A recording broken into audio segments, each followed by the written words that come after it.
Bluma Zygarnik was a psychologist who in the 1920s was doing her PhD in Czechoslovakia, and she and her friends would go to this cafe where there was this one amazing waiter who could remember, no matter how big your table was, even if you had 15 people sitting there, every single person's drink order and food order, they would go around to tell him, and he would deliver them perfectly.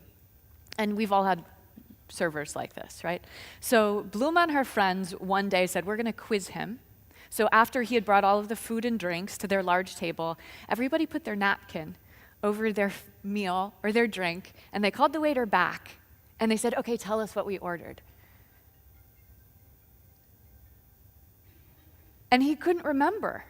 He couldn't remember anybody's order. This waiter who was had the most incredible memory, he couldn't remember their order. And the reason was that open loop had been closed. Our brains have this natural drive to resolve anything that is left unresolved or open or uncertain. This drive toward resolution is the same reason why when we go to the movies, even if the movie really, really sucks, almost always we stay till the end, right? Like we never walk out of a movie, we just complain about it afterward because we can't, because it's a story and we need to know how it ends.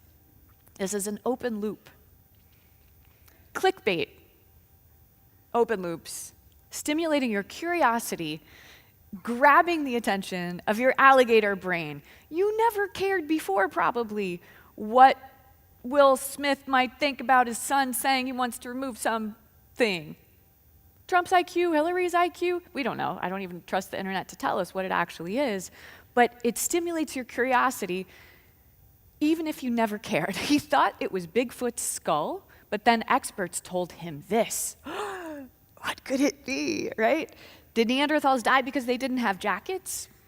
It's complicated. Not a question you have ever pondered, but it creates an open loop.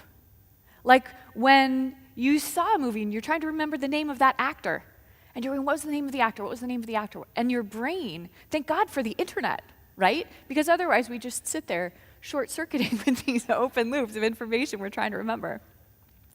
I fell for most of these as I was creating this slide. The $10 billion hole too deep to fly over, by the way, is a diamond mine in Russia. And it's so deep that supposedly it creates a vortex, and helicopters are prohibited from flying over it because they can get sucked in. And Bigfoot's skull is a rock. Neanderthals, no, they didn't die because they didn't have jackets.